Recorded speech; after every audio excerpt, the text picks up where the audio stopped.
Dr. Lyle Sterling stood on the podium, spotlighted, while Clara May watched from the back row. He concluded his speech, then turned to the assembled board members and staff. With Dr. Jensen's recent departure, he announced, a cruel smile forming, Heartland General will finally embrace a future worthy of its name. A chill ran through Clara May, her carefully constructed career now reduced to a dismissal, a casual public erasure. The clock on the microwave read 2:13 a.m. when the first bullet ripped through the kitchen window, showering them with glass and splintered wood.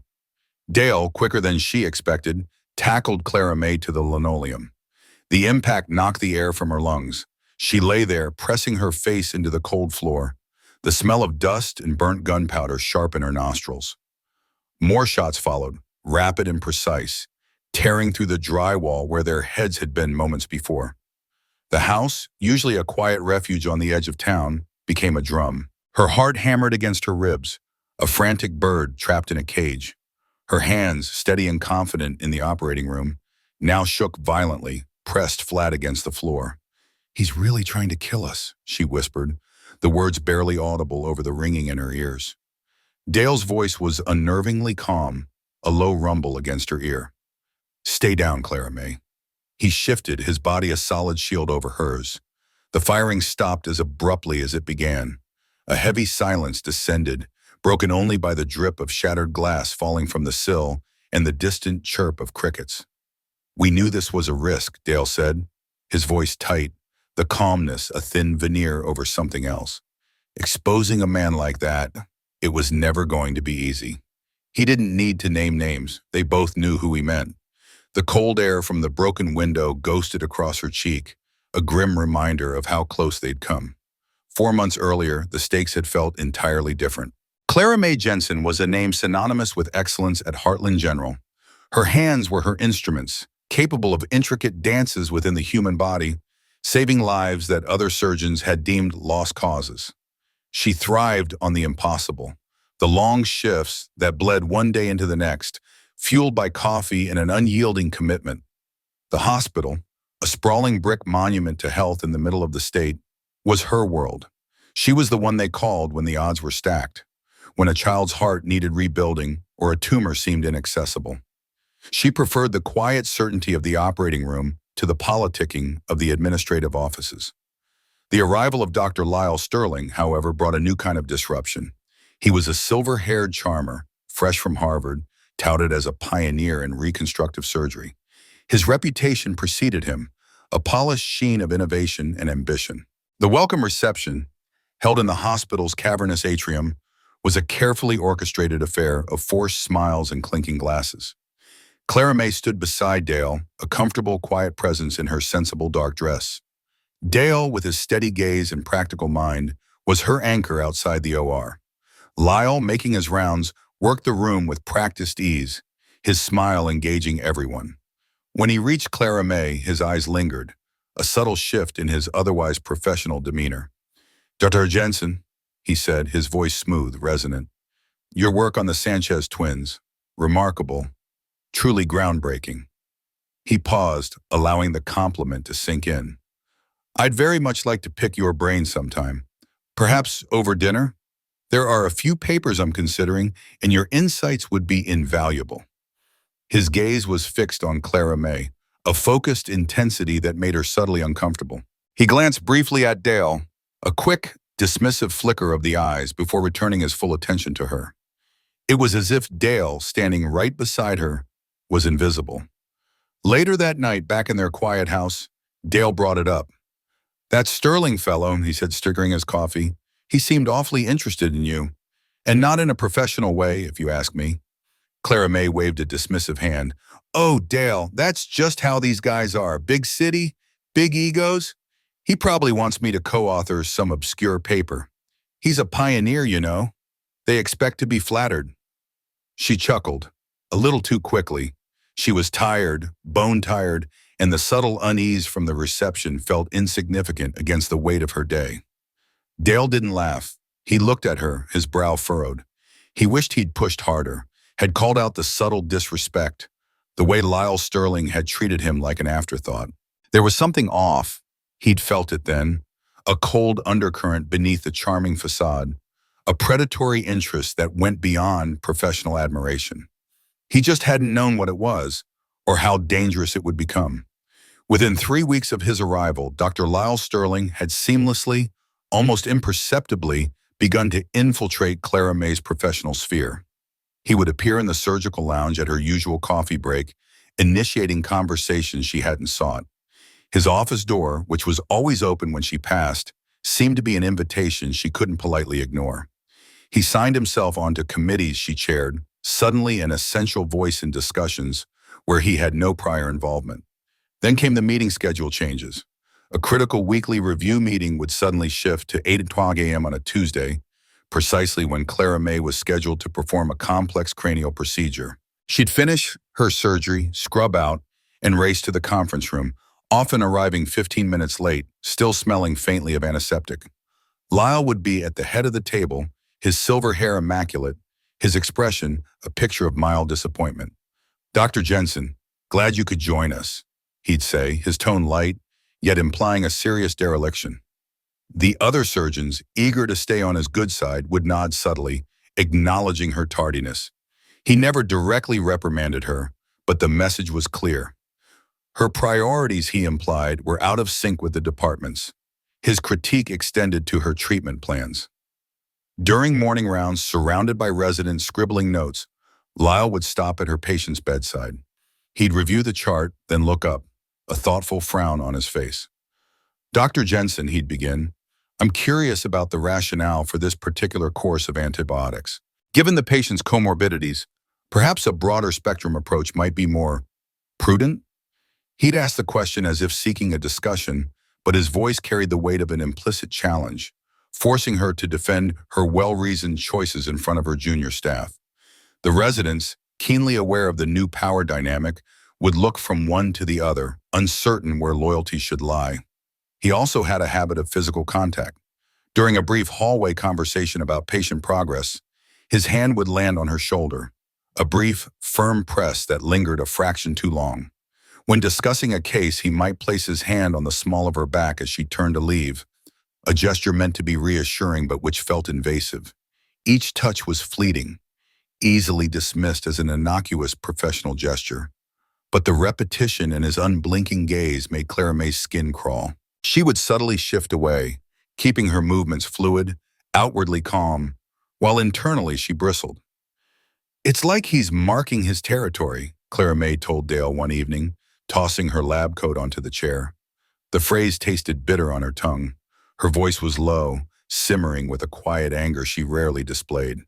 She pinched the bridge of her nose. "He's everywhere, Dale, and he makes sure everyone knows he's in charge, even over my cases." Dale looked up from his newspaper, his expression serious. "He's trying to intimidate you, Clara May. Make you fall in line." He paused. "You know, he said something to me the other day about how a beautiful woman like you shouldn't have to work so hard. Said he'd be happy to mentor you, make things easier." The words hung in the air, coated in a saccharine insincerity. "Mentor me?" Clara May scoffed. "I don't need his mentorship. I've been doing this for 15 years. You should report him, Clara May," Dale urged, his voice firm. "This isn't right." Clara May sighed, running a hand through her hair. "And say what? He rescheduled a meeting?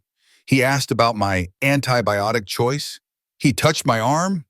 They'd say I was overreacting, or worse, that I was difficult. It would be my word against his, Dale. And he's Harvard. He's the pioneer. Who do you think they'd believe? I'd be labeled, sidelined. My reputation, it's too important." She knew the game.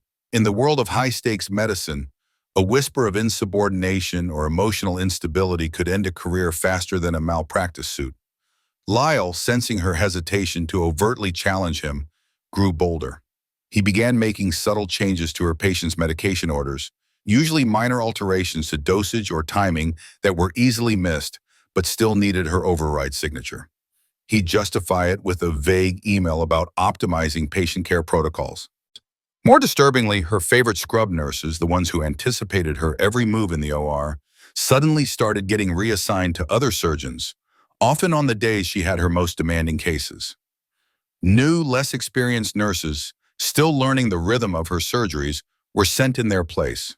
These were small cuts, not fatal, but designed to create friction, to slow her down, to make her look less efficient, less in control.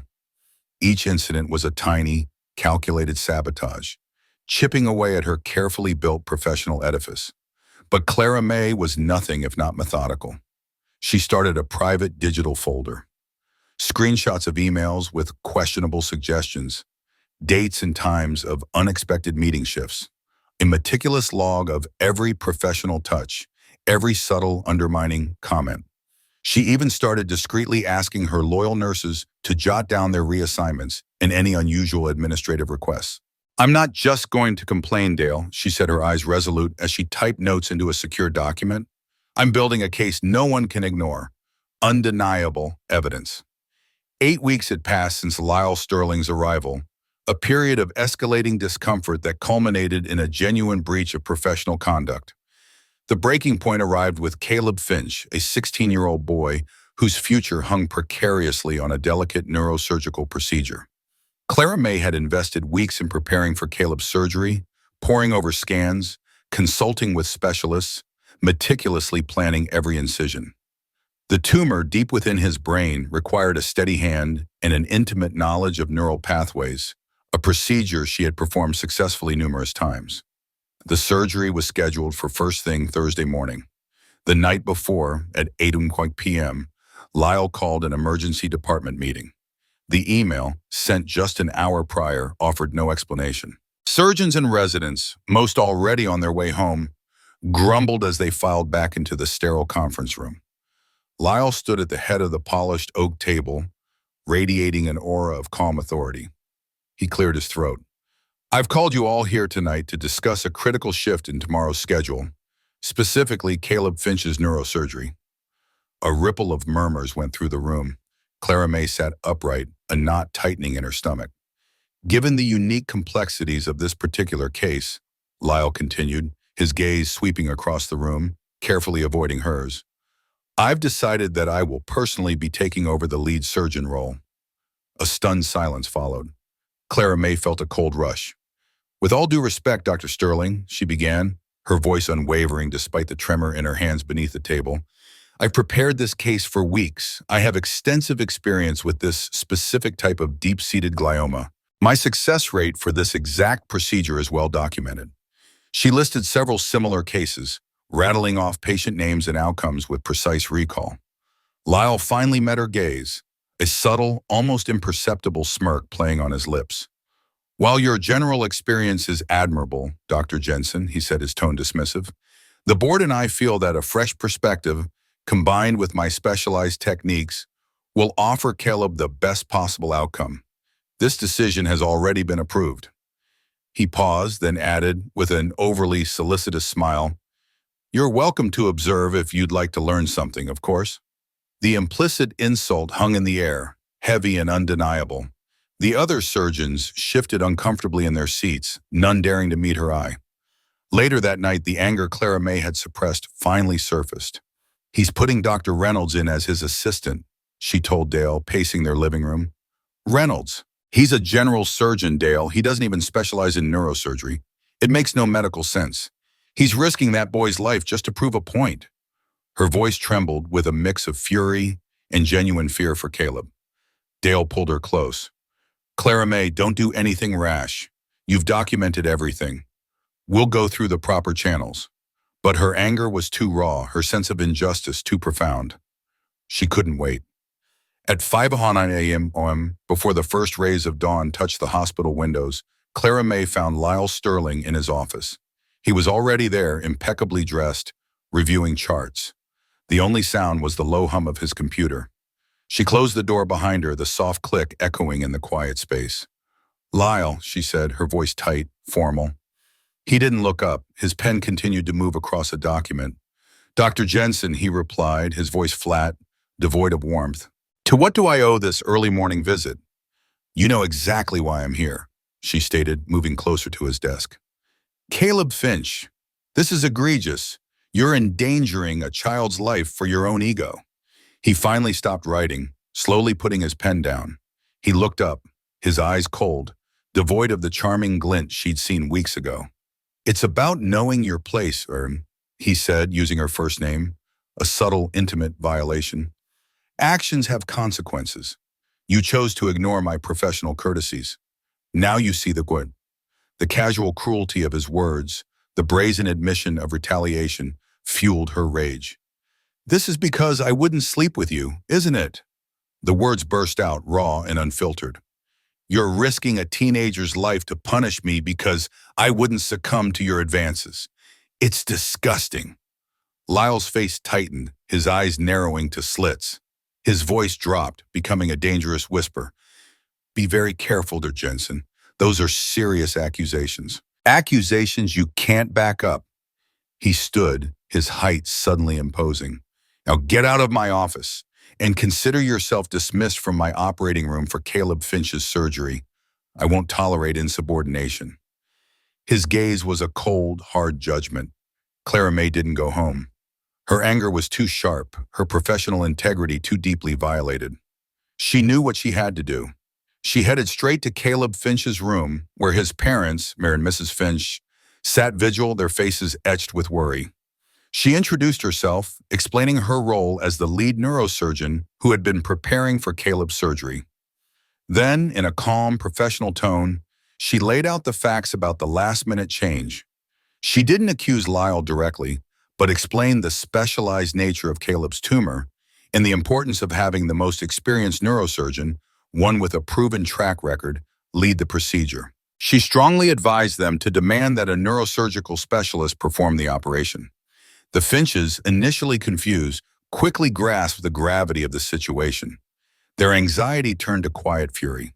They marched to the administrative offices, demanding answers, demanding Clara May perform the surgery. The commotion soon reached Mr. Carlson, the hospital director, a man more accustomed to budgetary spreadsheets than surgical disputes. Lyle Sterling, clearly having been alerted, arrived shortly after, his face taut with suppressed rage, but his demeanor still perfectly composed. A heated discussion ensued behind the closed doors of Mr. Carlson's office. Voices were raised, particularly from the Finches. Carlson, caught between a powerful new hire and distraught parents threatening legal action, eventually caved. He emerged, his face grim. The compromise was delivered. Clara May would perform the surgery as per the Finch's request, but Lyle Sterling would be present, supervising her every move. It was a partial victory, tainted by the humiliation of being watched like an intern. The operating room was thick with tension. Clara May focused entirely on Caleb. Her hands, despite the silent scrutiny of Lyle standing across from her, moved with their usual precision. She navigated the delicate neural tissue, meticulously excising the tumor, her focus absolute. The procedure was challenging, but successful. She felt the surge of relief as the last fragment was removed, the cavity clean. Throughout the surgery, Lyle made comments, ostensibly helpful, but clearly designed to rattle her. "Careful with that vessel, Dr. Jensen," he'd say, even when her trajectory was perfectly clear. "You might be going a little deep there." His voice was a low hum of distraction, but she pushed through, refusing to engage, her attention solely on her patient. When it was over and Caleb's was stable, Lyle simply walked out, without a word, without a glance. He left the room, leaving her with the quiet hum of the machines and the lingering tension. Later that night, bone-weary but relieved, Clara May told Dale, "It's over. The tumor's out. Maybe he'll finally back off." She wanted to believe it, needed to believe it, but it wasn't over. 2 days later, a call came, shattering the fragile peace. Caleb Finch, recovering steadily, had suddenly developed a massive intracranial hemorrhage.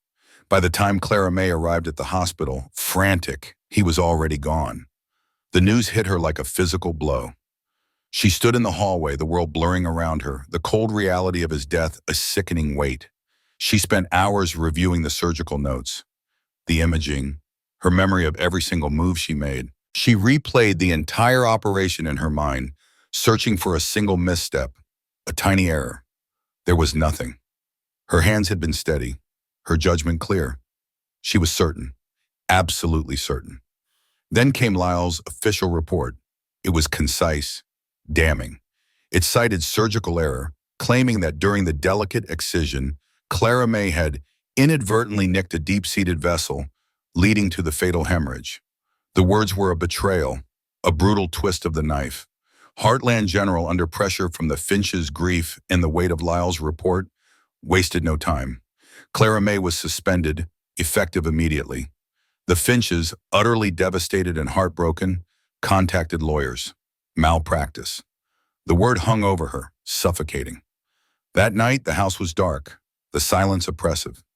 Clara May sat in the living room, a half-empty bottle of bourbon on the coffee table, its amber contents doing little to warm the chill in her bones. Dale sat beside her, his arm around her shoulders. She turned to him, her voice a raw whisper, barely audible in the quiet room.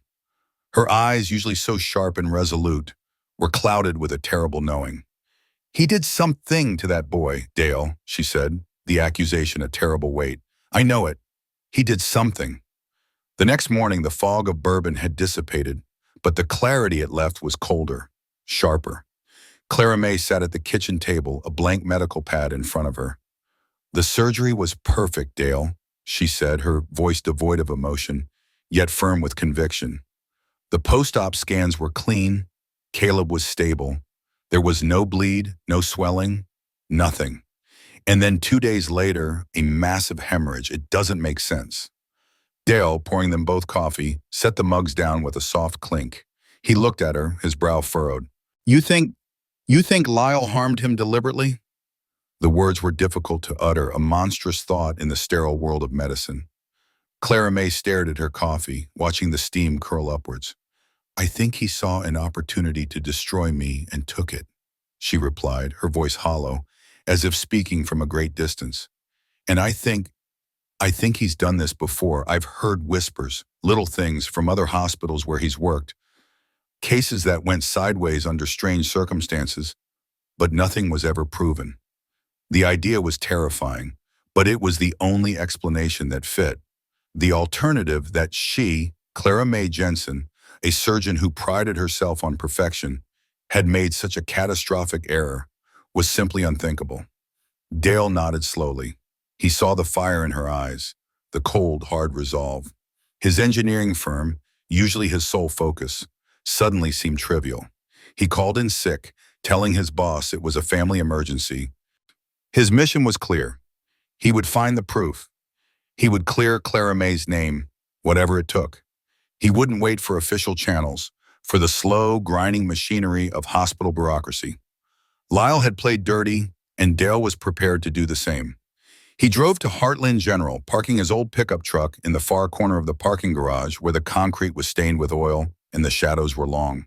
He waited, nursing a lukewarm coffee, watching the stream of medical staff come and go. He wasn't looking for Lyle. He was looking for someone who might have seen something, someone who was loyal to Clara May. After nearly an hour, he saw her. Betty Sue Miller, one of Clara May's favorite scrub nurses, emerged from the staff entrance, her shoulders hunched against the morning chill. She carried a worn canvas bag, her usually cheerful demeanor replaced by a look of worry. Dale got out of his truck and called her name, keeping his voice low. Betty Sue jumped, startled, then recognized him. "Dale, what are you doing here?" She looked around nervously over her shoulder, as if expecting someone to materialize from the shadows. "How's Clara May holding up?" Her voice was hushed, barely above a whisper. Dale moved closer, his urgency clear. "She's devastated, Betty Sue. But she's also certain. She believes the surgery was perfect. She thinks he might have done something after the surgery to Caleb, something to make it look like her fault." He watched Betty Sue's face closely for a reaction. Betty Sue's face blanched, losing what little color it had. Her eyes darted away, then back to Dale, wide with a fear she tried to hide. "Dale, I shouldn't talk about this. Not with the investigation going on. You know how it is. My job." Her voice trailed off, thick with apprehension. "I know," Dale said, his voice pleading. "But Clara May's career is on the line. Her whole life. She's being blamed for something she didn't do. If you saw anything, heard anything, anything at all, please, Betty Sue, He kept his gaze steady, hoping to convey the depth of their desperation. Betty Sue hesitated, her hands twisting the strap of her bag. She looked at the sterile concrete walls of the garage, then back at Dale. The internal struggle was palpable. Finally, she sighed, a small, defeated sound. Okay, okay, but not here, not now. She glanced at her watch. I'm off at 7. Meet me at the Denny's on Highway 12, the one by the gas station. 8 o'clock. Don't be late. She hurried away then, her steps quick and purposeful, leaving Dale with a flicker of hope. You're still with me? Good. Stick around to the end to see how life's costly choices unfold. The fluorescent lights of Denny's cast a harsh glow on Betty Sue's anxious face. She sat across from Dale in a worn red booth, nursing a cup of lukewarm coffee. The diner was mostly empty, save for a few truckers at the counter. He made everyone leave, Betty Sue began, her voice barely above a whisper, her eyes darting to the entrance every few minutes. Said he needed to do a detailed examination of Caleb alone. It wasn't standard protocol, Dale. Never seen anything like it for a post-op neuro patient. Dale leaned forward, his elbows on the table. And you let him? Betty Sue wrung her napkin in her hands. What was I supposed to do? He's the chief of surgery. You don't question Dr. Sterling, not if you want to keep your job. Everyone knows that. She swallowed hard, her gaze fixed on the table. But when I came back in, after he left, I noticed something. Caleb's intracranial pressure monitor. It had been recalibrated. Dale felt a jolt. Recalibrated? What does that mean? It means someone adjusted the baseline, she explained, her voice gaining a little more confidence as she focused on the technical detail. It was showing a normal pressure reading, but it felt off. I've never seen Dr. Sterling do that before. Usually the ICU nurses handle that, or the resident on call. He just did it himself. She fumbled in her uniform pocket, pulling out a crumpled piece of paper, folded multiple times. I made a copy. This is the recalibration log. He signed it. Dale took the paper, his fingers brushing hers. It was a printout from the monitor's internal system, listing the time, date, and user who performed the recalibration. Lyle Sterling's signature was there, bold and clear, but beneath it, a tiny detail. The timestamp for the recalibration was 15 minutes before the time he was logged as entering Caleb's room. Dale's eyes widened. He knew what this meant. Lyle had manipulated the monitor, likely to hide an elevated pressure reading, or to create a false one after he'd done something to cause the hemorrhage. It was the key. He had doctored the evidence to make it look like Caleb was stable when he wasn't, or to obscure an intervention. This wasn't just about Clara May anymore. This was about a dead boy and a surgeon who had deliberately harmed him. Dale started digging. He pulled strings, called in favors from old college buddies and hospital administration software, all careful, untraceable inquiries. He searched for other patients who had undergone complex surgeries by Clara May, only to have Lyle Sterling supervise their post-operative care. It took him 2 days, but he found them. A pattern. 2 other cases over the past 6 months. Both patients were critical, recovering from successful surgeries performed by Clara May. Both had mysteriously worsened, developing sudden, unexpected complications after Lyle had conducted solo examinations in their rooms. One developed a sudden, massive pulmonary embolism, the other a catastrophic multi-organ failure. Both had died, their deaths attributed to unavoidable post-surgical complications. The official reports, signed by Lyle, had always cleared the primary surgeon, Clara May. Armed with the recalibration log and the damning pattern, Dale went straight to Lyle Sterling's office. He walked in without knocking, holding the papers like a weapon. Lyle looked up, his expression initially one of irritation, then a flicker of surprise as he recognized the paper in Dale's hand. "Sterling," Dale said, his voice flat, devoid of its usual calm. He slapped the recalibration log and the printouts of the other patient cases onto Lyle's polished desk. "What's this then? You signed the log for Caleb's monitor recalibration 15 minutes before you were even in his room. And these other 2 cases, patients who died under suspicious circumstances after your examinations. All patients of Clara May's. This isn't a coincidence." Lyle's smooth facade, usually impenetrable, finally cracked. His eyes, usually so controlled, flared with a dangerous, naked rage. The muscles in his jaw tightened. He leaned back in his chair, a slow, predatory smile spreading across his face. "You think you can play detective and get away with it, Olson?" He sneered, his voice dropping to a low, menacing growl. "You think I haven't dealt with meddling little nobodies before?" He stood slowly, deliberately, looming over the desk. "Listen to me, and listen well. You and Clara May, drop this. Now. You say one word of this to anyone, and I will not only destroy her career, but I will make sure you both pay a price you can't even begin to imagine. Do you understand? Back off or face dire consequences." His threat hung in the air, cold and absolute. The days that followed Lyle's threat were a blur of intense preparation. Dale and Clara May meticulously organized everything. Betty Sue's hesitant but clear account, transcribed and signed, detailing Lyle's unusual solo examination of Caleb in the recalibrated monitor. The copy of the recalibration log, with its incriminating time discrepancy. The printouts of the two other patient cases, complete with their sudden post-Lyle complications and subsequent deaths. It was a cold, hard pile of facts, each piece supporting the terrifying narrative. They contacted their lawyer, a no-nonsense woman named Susan, who reviewed the evidence and immediately understood the gravity of the situation. The meeting with the Heartland General Board was set for a Monday morning. The conference room, usually reserved for quarterly budget reviews, felt like a courtroom. Mr. Carlson, looking pale and deeply uncomfortable, sat at the head of the long table.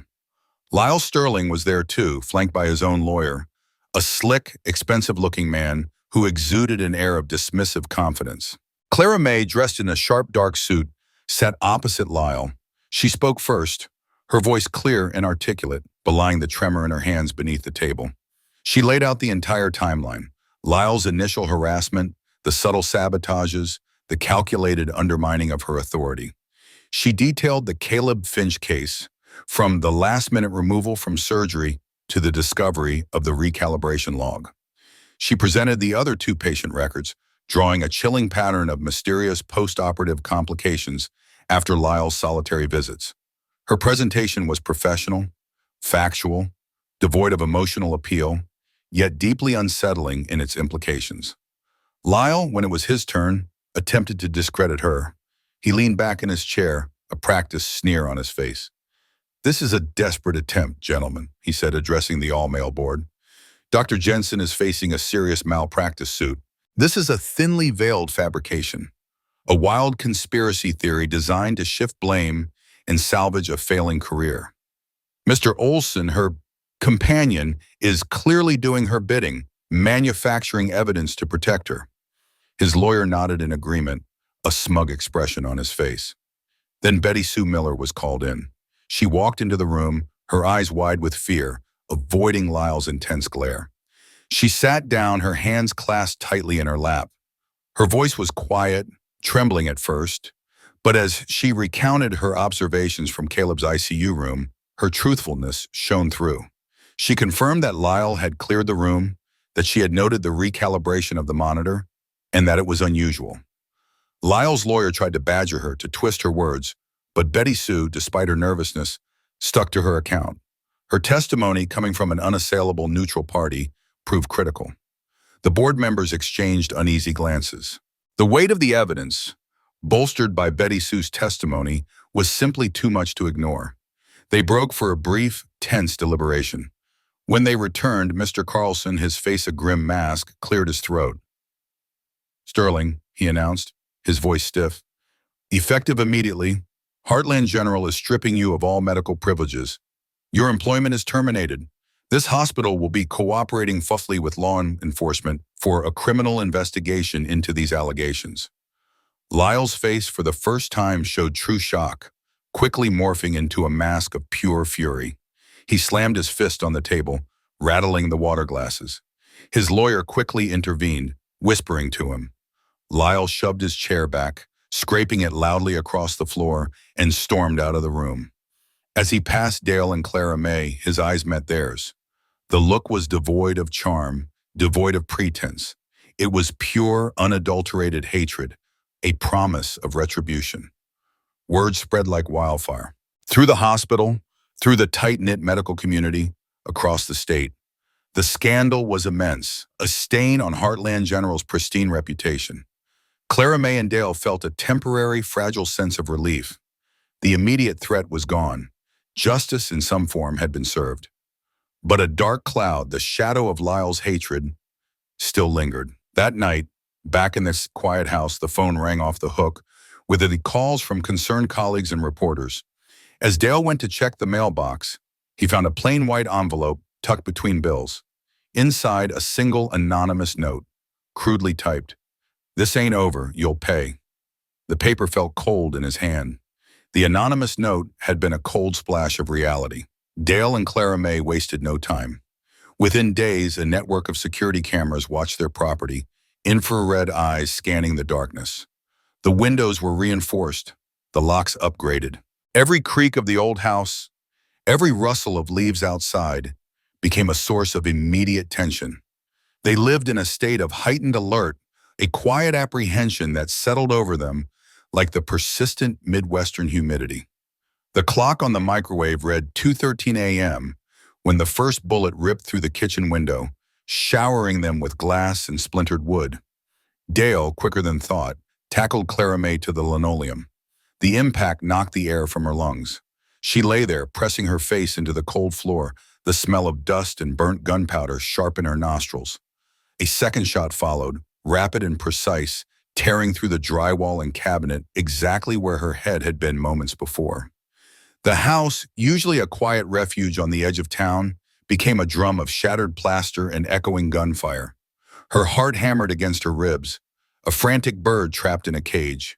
Dale's voice was unnervingly calm, a low rumble against her ear. "Stay down, Clara May." He shifted, his body a solid shield over hers. More shots peppered the living room wall, thudding with brutal finality. "He's really trying to kill us," she whispered, the words barely audible over the ringing in her ears, a chilling echo of her earlier conviction. Dale, still shielding her, began to army crawl them toward the hallway, away from the spray of bullets. As he reached the relative cover of the hall, he pulled his phone from his pocket, his thumb fumbling with the keys. 911, he whispered into the receiver, his voice tight, strained. "Someone's shooting at our house. Dale Olson, 1742 Willow Creek Road. He's still firing." More shots cracked through the night, some too close for comfort.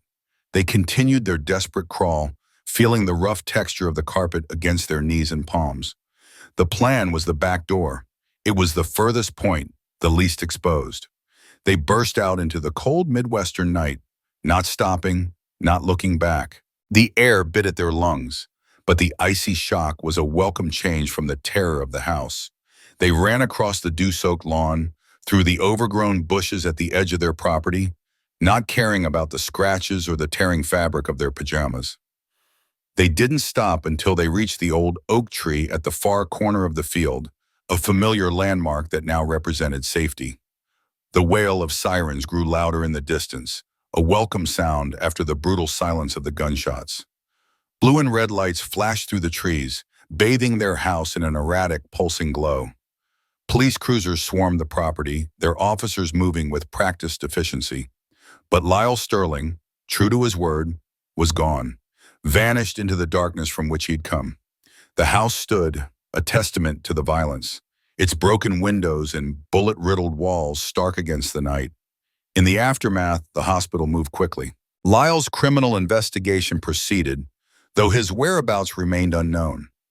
The Finches, having been presented with the full evidence and Dale's meticulous findings, were devastated by the true nature of Caleb's death. They publicly withdrew their malpractice suit against Clara May, issuing a heartfelt apology, understanding she had been a victim of Lyle's depravity. Clara May's reputation, once so carefully built and so maliciously undermined, was meticulously restored. Her colleagues, now aware of the true extent of Lyle's actions, rallied around her. But the trauma of the ordeal lingered, a cold shadow that would not lift. Her hands, once so steady, sometimes trembled, not from age but from the memory of the betrayal. Sleep was elusive, haunted by the image of a dead boy and a surgeon's vengeful eyes. Dale and Clara May embarked on a long, quiet road to recovery. They learned to live with the fear, the constant vigilance. The image of Lyle's final hate-filled gaze was burned into their minds, a stark reminder that he was still out there somewhere. Justice in the eyes of the law had been served, but it had come at a terrible, agonizing price. The police investigation into the shooting confirmed what Dale and Clara May already knew. Lyle Sterling had vanished without a trace. The authorities assured them a manhunt was underway, but the vast expanse of the country made them wary. In time, the Finches, understanding the depth of Lyle's deception, formally dropped their malpractice suit and issued a public apology to Clara May, a quiet acknowledgement of her innocence. Her reputation, painstakingly rebuilt, began to mend, but the scars of the ordeal ran deeper than any professional setback. They lived with the new normal, reinforced windows, silent security cameras, and a constant undercurrent of unease. Recovery was a slow, deliberate process, each day a small step away from the edge. The image of Lyle's hate-filled face, a promise of retribution, was burned into their minds. They knew he was out there, a shadow in the periphery, and that justice, while it had been served in court, had extracted a terrible personal price. The question of whether he would ever truly pay for what he'd done lingered, cold and unanswered, in the quiet corners of their lives.